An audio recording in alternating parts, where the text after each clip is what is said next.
لا حول ولا قوة إلا بالله العلي العظيم. أعوذ بالله من الشيطان الرجيم. بسم الله الرحمن الرحيم.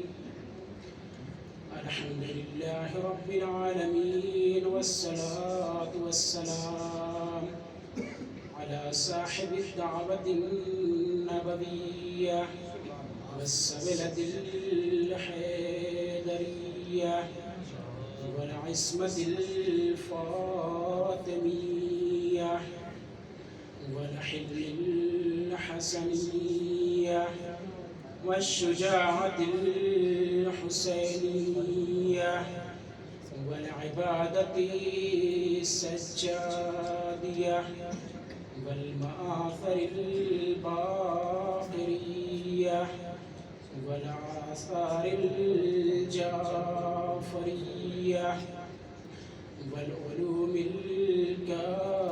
الكاظمية والحجج الرضوية والجود التقوي والنقابة النقوية والحيبة العسكرية والغيبة الإلهية والقائم بالحق والمنتظر المهدي مولانا بالقاسم مصطفى محمد. اللهم صل على محمد وآل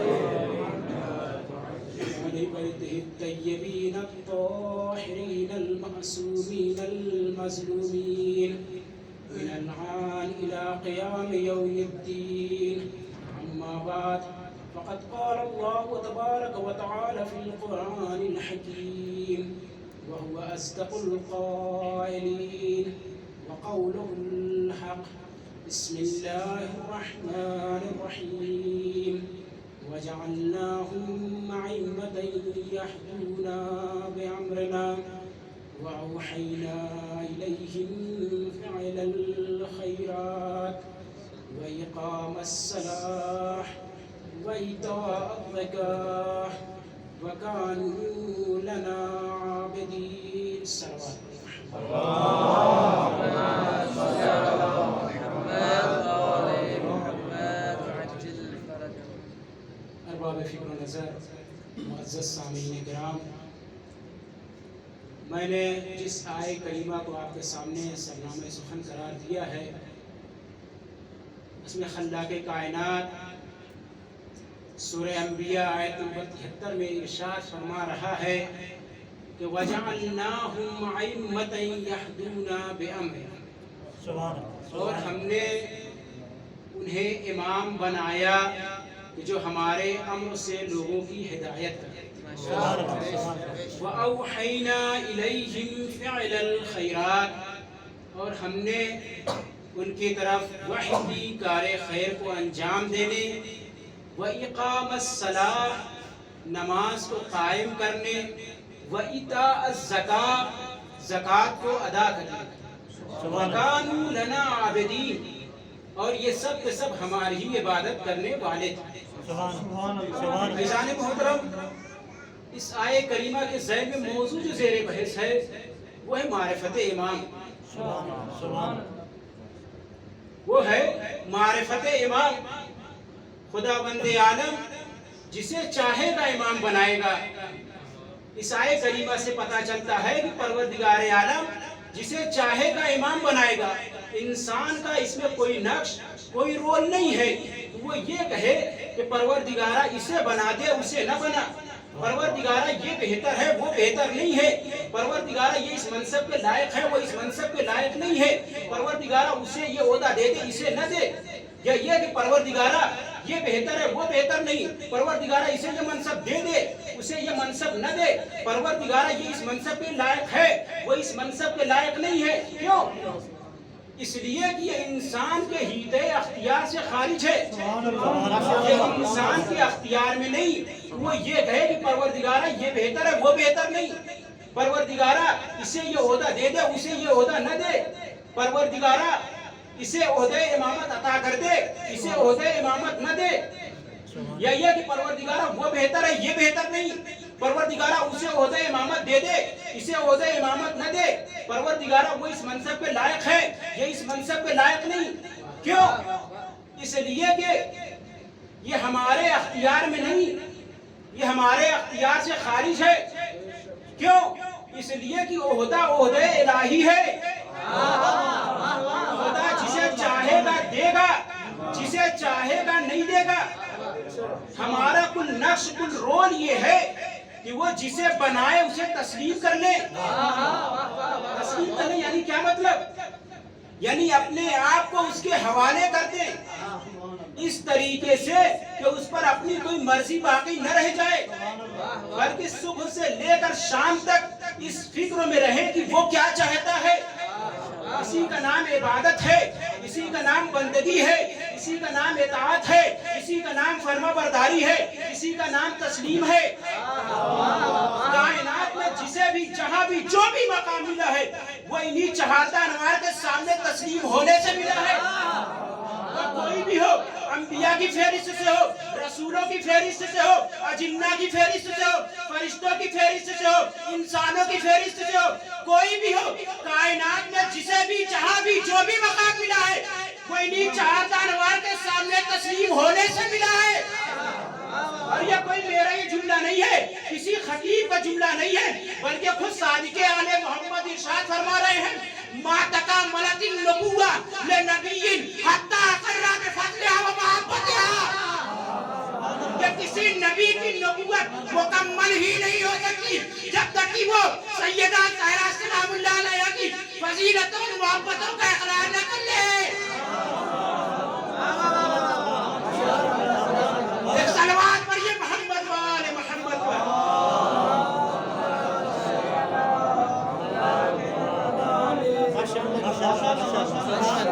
یہاں تک آ گیا ہوں، ایک بات اور عرض کرتا ہوا چلوں کہ چہارتا معصومین علیہ السلام میں سے کسی ایک کے لیے بھی اگر کوئی ایک فضیلت ثابت ہو جائے تو سب کے لیے ثابت ہے. الا ما قد خص، مگر یہ کہ کسی چیز کو کسی سے مخصوص کر دیا جائے. ہم مخصوص کسے کہتے ہیں؟ مثلا لفظ امیر المؤمنین ہے، مخصوص ہے مولا کائنات غالب کل غالب علی ابن ابی طالب علیہ السلام.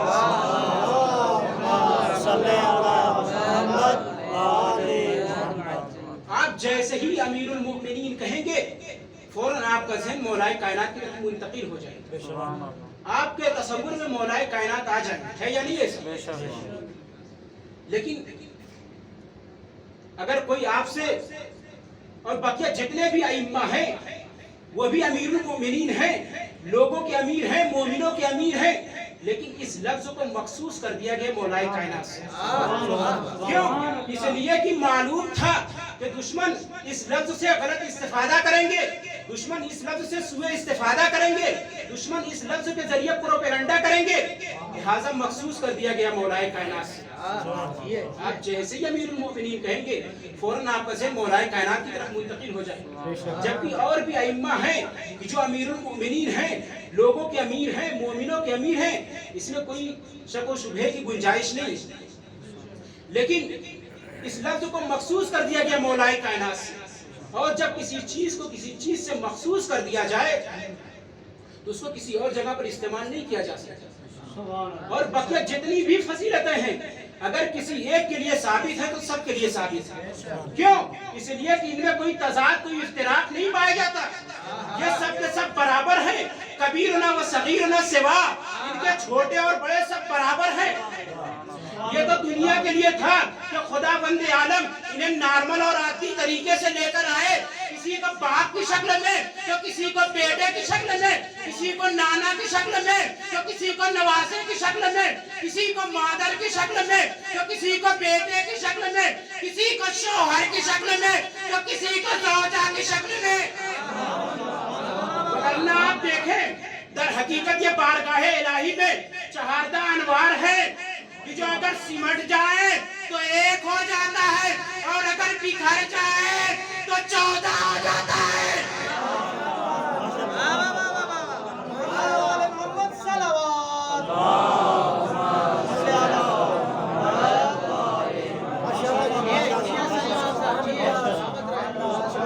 چہارتا معصومین علیہ اسلام میں سے کسی ایک کے لیے اگر کوئی ایک بھی فضیلت ثابت ہو جائے تو سب کے لیے ثابت ہے، الا ما قد خص، مگر یہ کہ کسی چیز کو کسی سے مخصوص کر دیا جائے۔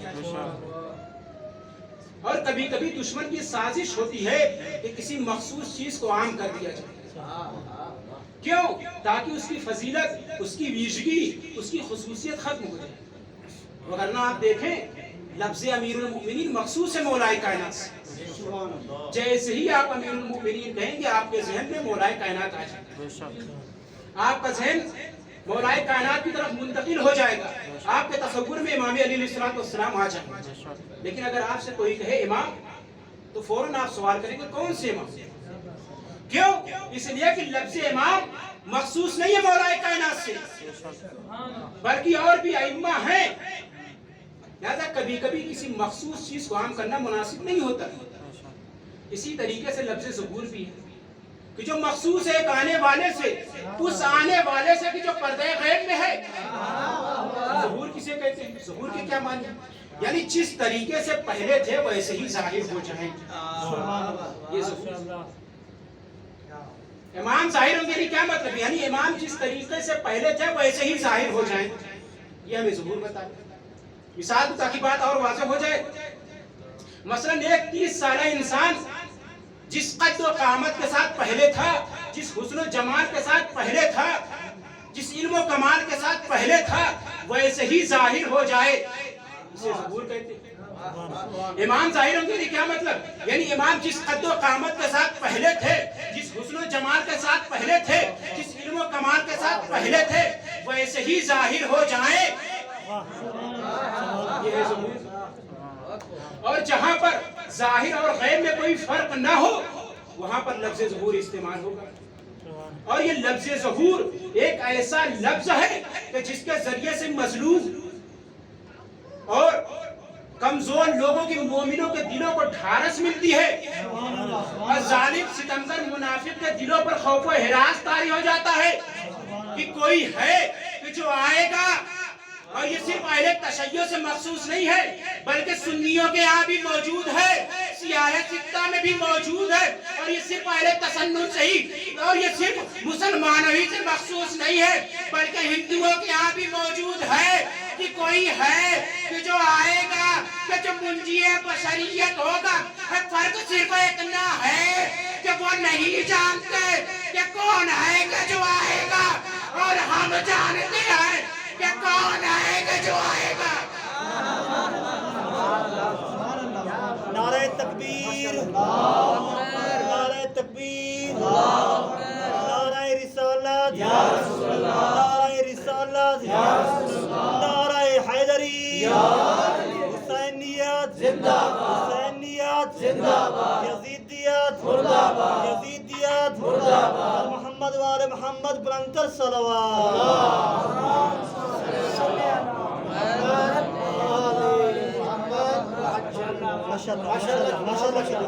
جب نہیں جانتے کہ کون ہے، کیسا ہے، ان کے والد کون ہے، ان کی والدہ کون ہے، کب پیدا ہوئے، کہاں پیدا ہوئے، پیدا ہوئے بھی یا پیدا ہوں گے، تو ظاہر سی بات ہے جب نہیں جانتا تو طرح طرح کے سوالات اس کے ذہن میں خطور کریں گے، طرح طرح کے شک و شبہات اس کے ذہن میں پیدا ہوں گے۔ لہٰذا ہمیں بگڑنے کی ضرورت نہیں ہے، ہمیں غصہ ہونے کی ضرورت نہیں ہے، کیوں؟ اس لیے کہ بیچارہ نہیں جانتا کہ کون ہے، کب پیدا ہوئے، کس سن میں پیدا ہوئے، کہاں پیدا ہوئے، ان کے والد کون ہیں، ان کی والدہ کون ہے، کب غیبت صغریٰ میں گئے، کب غیبت کبریٰ میں گئے، نہیں جانتا بیچارہ۔ لیکن جسے معلوم اسے سب کچھ معلوم ہے، سب کچھ جانتا ہے کہ کون ہے، کب پیدا ہوئے، کس سن میں پیدا ہوئے، ان کے والد کون ہیں، ان کی والدہ کون ہے، کب غیبت صغریٰ میں گئے، کب غیبت کبریٰ میں گئے، سب کچھ جانتا ہے۔ اور جب سب کچھ جانتا ہے تو بہت ہی احتیاط کے ساتھ گفتگو کرتا ہے۔ جسے نہیں معلوم اگر وہ بھی بیچارہ جان جائے تو وہ بھی ہمارے اور آپ کی طرح احتیاط سے گفتگو کرے۔ ظہور کسے کہتے ہیں؟ جس طریقے سے پہلے تھا ویسے ہی ظاہر ہو جائے، اور جہاں پر یہ چیز نہ پائی جائے وہاں پر لفظ ظہور کا استعمال نہیں ہو سکتا۔ مثلا آپ چہاردہ معصومین علیہ الصلوۃ والسلام میں سے صرف اور صرف ہمارے اور آپ کے آخری امام کے لفظ ظہور کا استعمال کر سکتے ہیں، کسی اور کے لیے لفظ ظہور کا استعمال نہیں کر سکتے. حتیٰ آپ پیغمبر اسلام کے لیے بھی لفظ ظہور کا استعمال نہیں کر سکتے. ہاں اگر آپ ان کے لیے کوئی لفظ استعمال کرنا چاہتے ہیں تو لفظ نزول کا استعمال کر سکتے ہیں، لفظ ظہور کا استعمال نہیں کر سکتے. کیوں؟ اس لیے کہ پیغمبر اسلام صلی اللہ علیہ وسلم عام الفیل کو جس طریقے سے دکھائی دیے وہ پہلے اس طریقے سے نہیں تھے، پہلے وہ نورانی کیفیت میں تھے. یہ تو پروردگار عالم نے ہماری محبت میں انہیں جسمانی شکل میں ہمارے طرف بھیجا، ورنہ وہ نورانی کیفیت میں تھے. اسی طریقے سے خداوند عالم قرآن مجید کے سلسلے میں بھی فرماتا ہے کہ ہم نے اسے نازل کیا، نزلہ، ہم نے اسے نازل کیا، نزلہ روح الامین. یا دوسری آیت میں انا انزلناہ فی لیلۃ القدر، کہ ہم نے اسے شب قدر میں نازل کیا. یعنی کیا مطلب؟ آسمان پہ تھا، زمین پر لے کر چلے نزول ہو گیا؟ نہیں. دوسرے طبقے پہ تھا، پہلے طبقے پر لے کر چلے نزول ہو گیا؟ کہا نہیں. پہلے طبقے پہ تھا، ہم تک پر لے کر چلے نزول ہو گیا؟ کہا نہیں. یہاں پر نزول سے بحث یہ نہیں ہے کہ آسمان پہ تھا زمین پر لے کر چلے آئے، دوسرے طبقے پہ تھا پہلے طبقے پر لے کر چلے آئے، پہلے طبقے پہ تھا ہم تک پر لے کر چلے آئے. یہاں مراد نزول سے یہ نہیں ہے، بلکہ وہ جس مقام پہ تھا ہم اس کو اس مقام سے نیچے لے کر آئے ہیں. کیوں لے کر آئے ہیں؟ تمہاری محبت میں لے کر آئے ہیں تاکہ تم اسے محسوس کر سکو. بہت توجہ چاہتا ہوں بھائی، فکر و نظر جو بات میں عرض کرنا چاہ رہا ہوں، تاکہ تم اسے محسوس کر سکو. کیونکہ یہ جس مقام و منزلت پہ تھا اگر وہاں رہتا تو تمہاری رسائی اس تک ممکن نہ تھی، تم اس سے ہدایت نہیں لے سکتے تھے، تم اس کو محسوس نہیں کر سکتے تھے. ہم اس کو اس کے مقام سے نیچے لے کر آئے، آسمان سے نہیں، تمہاری محبت میں لے کر آئے ہیں. اگر وہ اس مقام پر ہوتا تو تم اس کو محسوس نہیں کر سکتے تھے، تم اس کو درک نہیں کر سکتے تھے. لہذا اگر وہ اس مقام پہ ہوتا، جانتے ہیں وہ جس مقام پہ تھا کس طریقے کا تھا؟ وہ نورانی کیفیت میں تھا. ہماری کیا مجال، ہماری کیا حیثیت؟ اگر ہم اسے پہاڑ پر نازل کر دیتے تو پہاڑ ریزہ ریزہ ہو جاتا. یہ کوئی میرا جملہ نہیں ہے، کسی خطیب کا جملہ نہیں ہے، بلکہ قرآن مجید خود آواز دے رہا ہے. لو انزلنا هذا القرآن على جبل لرأيته خاشعا متصدعا من خشية الله. کہ اگر ہم اس قرآن کو پہاڑ پر نازل کر دیتے تو تم دیکھتے کہ پہاڑ خوف خدا سے ریزہ ریزہ ہو جاتا. ہے یا نہیں؟ قرآن میں یہ آیت موجود ہے یا نہیں؟ لو انزلنا هذا القرآن على جبل لرأيته خاشعا متصدعا من خشية الله، موجود ہے یا نہیں؟ تو آئے ہم آزما کر دیکھتے ہیں کیا واقعا ایسا ہے یا نہیں. کیوں؟ اس لیے کہ آج کا زمانہ ترقی یافتہ زمانہ ہے، ٹیکنالوجی کا زمانہ ہے، ہیلی کاپٹر کا زمانہ ہے، ہوائی جہاز کا زمانہ ہے، ڈرون کا زمانہ ہے، اور ہر گھر میں ماشاءاللہ سے 2 سے 3 قرآن تو موجود ہوتے ہی. اگرچہ بعض لوگ پڑھتے ہیں اور بعض لوگ نہیں پڑھتے، بعض لوگ صرف زینت کے لیے رکھتے ہیں، لیکن موجود تو ہے ہی قرآن. تو آئے ہم آزما کر دیکھتے ہیں. ہم نے ایک قرآن لیا، ہیلی کاپٹر پر سوار ہوئے، پہاڑ کی بلندی تک پہنچے، قرآن کو نازل کر دیا، قرآن کو پہاڑ پر رکھ دیا. کیا پہاڑ ریزہ ریزہ ہو؟ آپ جس طریقے سے بھی چاہیں، جس وسیلے سے بھی آپ چاہیں، ہیلی کاپٹر کے ذریعے سے، ہوائی جہاز کے ذریعے سے قرآن لے جا کر پہاڑ پر رکھیں، یا ڈرون کے ذریعے سے قرآن وہاں تک پہنچا دیں، یا کسی اور وسیلے سے. تو جب آپ پہاڑ پر قرآن کو رکھیں گے تو کیا پہاڑ ریزہ ریزہ ہوگا؟ جب نہیں ہوگا تو یہ پروردگار عالم کہہ کیا رہا ہے کہ لو انزلنا هذا القرآن على جبل لرأيته خاشعا متصدعا من خشية الله. کہ اگر ہم اس قرآن کو پہاڑ پر نازل کر دیتے تو تم دیکھتے کہ پہاڑ خوف خدا سے ریزہ ریزہ ہو جاتا. جبکہ ایسا نہیں ہے. تو ایک طالب علم ہونے کے اعتبار سے ہمیں اتنا سوال کرنے کا تو ادھیکار ہے. ہم اتنا تو پروردگار عالم سے پوچھ سکتے ہیں, اتنا تو ہمیں حق حاصل ہے. کیوں؟ اس لیے کہ قرآن معاذاللہ کوئی بازی کی کتاب نہیں ہے. قرآن معاذاللہ کوئی ہمیں اور آپ کو خوش کرنے کی کتاب نہیں ہے. اور معاذاللہ خدا بند عالم کوئی ہم سے شوخی نہیں کر رہا ہے, کوئی ہم سے مذاق نہیں کر رہا ہے. معاذاللہ خدا بند عالم کوئی ہم سے جھوٹ تو نہیں بول رہا ہے. کیوں؟ اس لیے کہ خدا بند عالم کبھی شوخی نہیں کرتا, خدا بند عالم کبھی جھوٹ نہیں بولتا. پھر یہ خدا کہہ کیا رہا ہے کہ اگر ہم اس قرآن کو پہاڑ پر نازل کر دیتے تو تم دیکھتے کہ پہاڑ خوف خدا سے ریزہ ریزہ ہو جاتا, جبکہ ایسا نہیں ہو رہا ہے. تو کہا دیکھو ہم جس کا سلسلے میں کہہ رہے تھے وہ یہ نہیں ہے, بلکہ یہ نزول کے بعد کا مرحلہ ہے, بلکہ کئی مرحلوں کے بعد کا ہے. ہم جس کے سلسلے میں کہہ رہے تھے کہ اگر نازل کر دیتے تو پہاڑ ریزہ ریزہ ہو جاتا, وہ یہ نہیں ہے, وہ یہ نہیں ہے. یعنی کیا مطلب؟ کیا اس کے الفاظ بدلے ہوئے ہیں؟ کہا نہیں, اس کے الفاظ نہیں بدلے ہیں. کہا پھر کیا ہے؟ کہا بلکہ ہم اس کو اس کے مقام سے نیچے لے کر آئے ہیں. ہم اس کے مقام سے اس کو نیچے لا کر ہم نے تم تک پہنچایا ہے. بہت توجہ چاہتا ہوں بھائی, فکر نہیں, جو بات میں آپ تک پہنچانا چاہ رہا ہوں, مقام سے نیچے لے کر آئے, آسمان سے نہیں.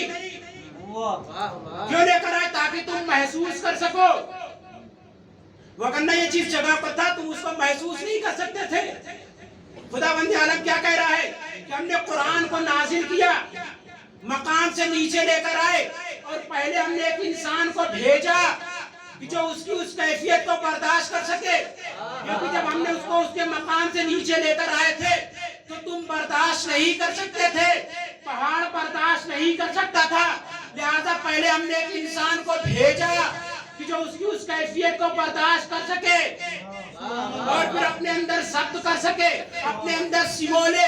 پھر جس کے اندر جتنی صلاحیت ہو اس کو اس کی صلاحیت کے مطابق عطا کرے.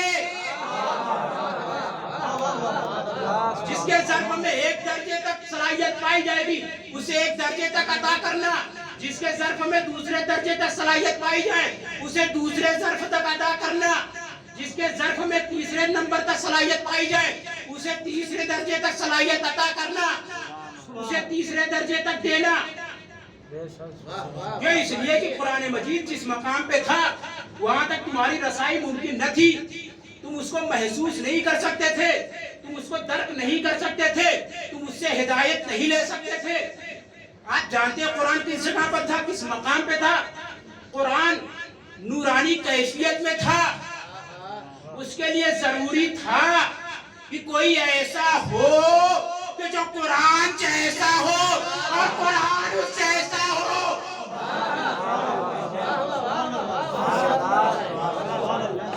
مثال تو تاکہ بات اور واضح ہو جائے.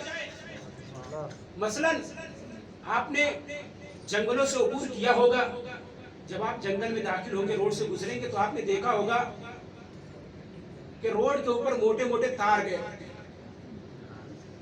جب آپ اس کے نیچے سے گزریں گے تو عجیب و غریب سی آواز آتی ہے, خوفناک آواز آتی ہے کہ انسان اس کو سن کر ڈر جائے, کہیں خدا نہ خواستہ اگر یہ ہم پر گر جائے تو ہماری کیا کیفیت ہوگی, ہماری کیا صورتحال ہوگی. ہم نے پڑھ کر ایک صاحب سے پوچھا, بھائی یہ کیا ہے؟ کہا بھائی اس سے بہت ہی ہائی پاور پاس کیا, اس کے اندر بہت ہی زیادہ ہائی پاور ہے, یہ بجلی کے لیے ہے, اس سے کرنٹ پاس ہوا ہے. اچھا, ہم نے 2 کٹیے بنائے, بلب لے کر آگے, چاہا کہ اس کٹیے کو تار میں لگا دے تاکہ بلب چل جائے. ہم نے جیسے ہی دیکھا فوراً, اسے جیسے ہی دیکھا فوراً میرے قریب آیا, ہاتھوں کو پکڑ لیا, کہا بھائی یہ کیسی بے وقوفی کر رہے ہیں, یہ آپ کیا کر رہے ہیں؟ کہا کیا ہوا؟ کہا آپ اس کٹیے کو اس تار میں لگائیے گا نہیں. کہا کیوں؟ آپ نے نہیں کہا کہ یہ کرنٹ کے لیے ہے، اس سے بجلی پاس ہوئی ہے، ہم اس بلب کو چلانا چاہ رہے ہیں، تو تم کیوں منع کر رہے ہو؟ کہا نہیں آپ اس بلب کو چلا نہیں سکتے. کہا کیوں نہیں چلا سکتے؟ کہا اس لیے کہ جب آپ اس کٹیے کو لگائیں گے تار میں، یہ بلب آپ کا برداشت نہیں کر پائے گا، یہ بلب آپ کا پھٹ جائے گا، ممکن ہے آپ بھی دنیا سے رخصت ہو جائے. بھائی آپ ہی تو کہہ رہے تھے یہ کرنٹ کے لیے ہے، اس سے کرنٹ پاس ہوا ہے، اس سے بجلی پاس ہوئی ہے، ہم بھی تو یہی چاہ رہے ہیں، ہم اس سے بلب جلانا چاہ رہے ہیں، تو آپ کیوں منع کر رہے ہیں؟ بھائی ہمارے گھر میں تو اس سے کم واٹ کی مرکری جل رہی ہے، کوئی مشکل تو نہیں ہو رہی ہے، یہ آخر بلب کیوں نہ چلے گا؟ کہا بھائی جو آپ کے گھر میں ہے وہ یہ نہیں ہے، اور جو میں کہہ رہا ہوں وہ آپ کے گھر میں نہیں ہے. یعنی کیا مطلب؟ آپ بھی تو یہی کہہ رہے ہیں نا کہ اس سے کرنٹ پاس ہوا ہے، اس سے بجلی پاس ہوئی ہے. کہاں کہہ تو رہا ہوں کہ اس سے بجلی پاس ہوئی ہے، اس سے کرنٹ پاس ہوا ہے، لیکن مصادیق میں بہت فرق ہے. بہت توجہ چاہتا ہوں بھائی، فکر نظر، دونوں کے مصادیق میں بہت فرق ہے. اب اگر چاہتے ہیں کہ یہ بلب جلے تو اس کے لیے ضرورت ہے کہ کوئی ایک ایسا ٹرانسفر بنایا جائے جو ظرفیت کے صلاحیت کے مطابق آگے بڑھائے، جو لوگوں کی ظرفیت کے مطابق آگے پہنچائے. اسے کہتے ہیں نزول. آسمان سے نیچے لے کر زمین پر نہیں آئے، اس کے مقام سے لے کر نیچے آئے. خداوند عالم کیا کہہ رہا ہے؟ ہم نے قرآن کو نازل کیا. نازل کیا یعنی کیا مطلب؟ آسمان سے زمین پر لے کر نہیں آئے، بلکہ ہم اس کو اس کے مقام سے لے کر آئے. اے پیغمبر تم ہی اسے برداشت کر سکتے ہو، کوئی اور اسے برداشت نہیں کر سکتا. اور اے پیغمبر دیکھو جو بھی تمہارے پاس آئے، جس کے ظرف میں جتنی صلاحیت ہو اسے اتنا عطا کرنا. اے پیغمبر دیکھو کسی کو کم نہ دینا، معاذاللہ وگرنہ یہ آپ کی طرف سے غلطی ہوگی، اور کسی کو زیادہ نہ دے دینا وگرنہ وہ دنیا سے چلا جائے گا. اور اے پیغمبر دیکھو یاد رکھنا جس کے ظرف میں جتنی صلاحیت ہوگی اسے اتنا عطا کرنا. اے پیغمبر دیکھو کسی کو 8ویں درجے تک دینا، 9واں درجہ نہ دینا، کسی کو 9ویں درجے تک دینا، 10واں درجہ نہ دے دینا، اور کسی کو 10ویں درجے تک دینا، اس کے آگے نہ دے دینا. اور اے پیغمبر دیکھو یاد رکھنا کسی کو سب نہ دے دینا سوائے سب کے برداشت کرنے والے کے، اور وہ کوئی اور نہیں ہوگا بلکہ وہ وہی ہوگا جو تم جیسا ہوگا.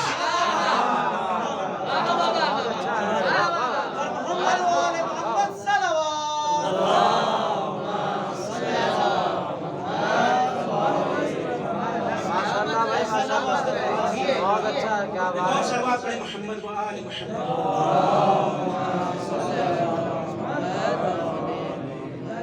ماشاءاللہ ماشاءاللہ. ائمہ معصومین علیہ السلام کے فضائل و مناقب بہت ہی زیادہ ہیں.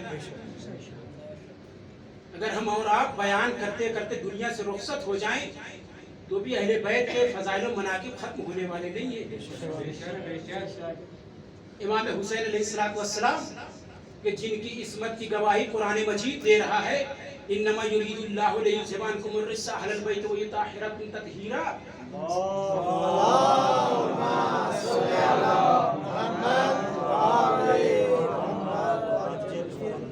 ماشاءاللہ کی بنا ماشاءاللہ. اس سے کون بیعت طلب کر رہا ہے؟ یزید پلید، جو جواری ہے، جو شراب خور ہے، جو زنا زادہ ہے، جو خود بھی زانی ہے، وہ یزید پلید کس سے بیعت طلب کر رہا ہے؟ کہ جس کی عصمت کی گواہی خود قرآن دے رہا ہے۔ امام نے بھی کیا کہا؟ مثلی لا یبایع مثلک، مجھ جیسا تجھ جیسے کی بیعت نہیں کر سکتا۔ امام نے یہ نہیں کہا کہ میں تیری بیعت نہیں کر سکتا، امام کیا کہہ رہے ہیں؟ مجھ جیسا تجھ جیسے کی بیعت نہیں کر سکتا۔ یعنی امام زمانے کو بتانا چاہ رہے ہیں کہ دیکھو اگر کل کوئی یزید جیسا میرے غلاموں سے بیعت طلب کرے، میرے چاہنے والوں سے مجھ جیسے سے کوئی بیعت طلب کرے، تو یزید جیسے کی بیعت کوئی قبول نہیں کرے گا۔ آج بھی اس کی شاہد مثال موجود ہے، آپ دیکھ لیں یزید جیسے امریکہ، اسرائیل، آل سعود، آل یہود، آل نہیان، آل خلیفہ، غلامان علی، سید حسن نصر اللہ، سید علی خامنائی، سید علی سیستانی سے بیعت طلب کر رہے ہیں۔ وہ چاہ رہے ہیں کہ ہماری طرف آ جائیں، ہماری باتوں کو مان لیں، لیکن یہ آج بھی غلامان علی امام کی اس قول پر قائم ہے اور بتا دے رہے ہیں کہ دیکھو کل ہمارے آقا نے تمہارے باپ دادا بنی امیہ بنی عباس کی بیعت قبول نہیں کی تھی، لہذا ہم غلامان علی آج تمہارے پوتے اور بیٹوں کی بیعت نہیں قبول کرنے والے۔ امام آگے کیا ارشاد فرما رہے ہیں؟ الموت اولی من رکوب العار والعار اولی من دخول النار، کہ موت بہتر ہے ذلت کو قبول کرنے سے، اور ذلت کو قبول کرنے سے بہتر ہے کہ میں دوزخ میں داخل ہوں۔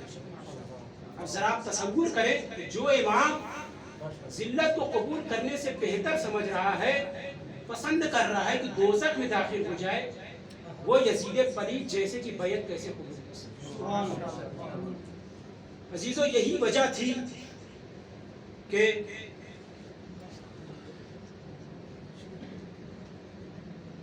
تھی کہ امام مدینہ چھوڑنے پر مجبور ہوئے،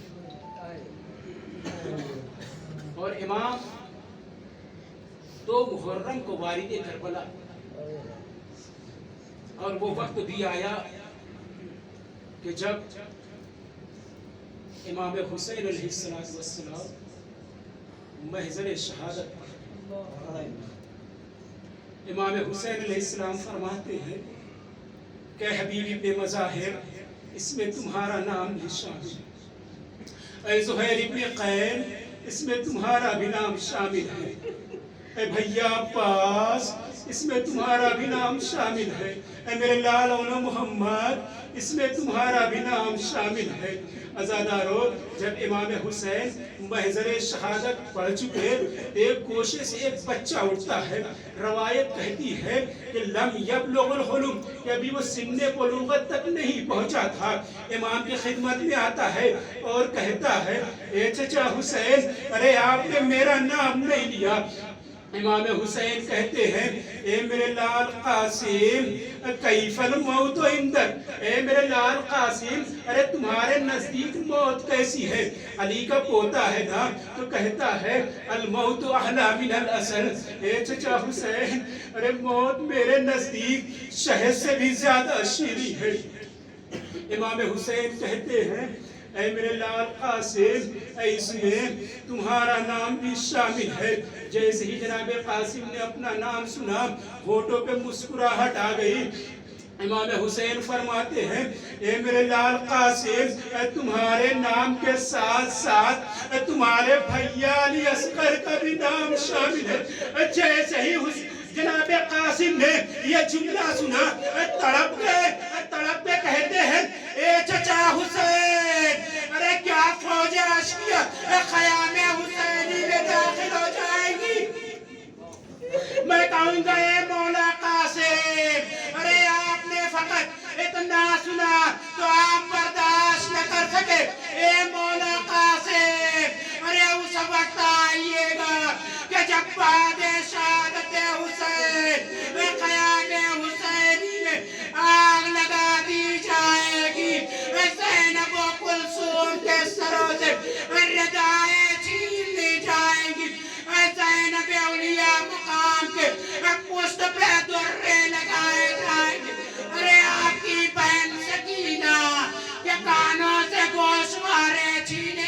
جائے. جزاکم ربکم خیر الجزا. خدا آپ کو کوئی غم نہ دے سوائے غم سید الشہداء کے. ارباب اعزاز، تاریخ گواہ ہے کہ 2 شہزادی ایسی گزری ہیں کہ جن کو امام کے سامنے تماچے لگائے گئے. ایک کربلا کے میدان میں فاطمہ، ایک کربلا کے میدان میں سکینہ بنت حسین کو شمر ملعون نے سید سجاد کے سامنے تماچے لگائے. ایک مدینہ میں فاطمہ زہرا سلام اللہ علیہ کو لعین نے مولا حسن کے سامنے تماچے لگائے. جزاکم ربکم خیر الجزا. وہ وقت بھی آیا کہ جب قربانی دینے کے لیے ایک ایک اصحاب و انصار آگے بڑھ رہے ہیں اور اپنی جان امام پر نچھاور کر رہے ہیں. جناب قاسم مولا کی خدمت میں آتے ہیں اور آنے کے بعد کہتے ہیں اے چچا مجھے بھی مرنے کی اجازت دیجیے. امام حسین نے جناب قاسم کو سر سے لے کر پاؤں تک دیکھا اور دیکھنے کے بعد عجیب فقرہ کہتے ہیں میرے لال قاسم، ارے تم تو میرے بھیا کی نشانی ہو، میں تمہیں کیسے مرنے کی اجازت دے سکتا ہوں. جناب قاسم خیمے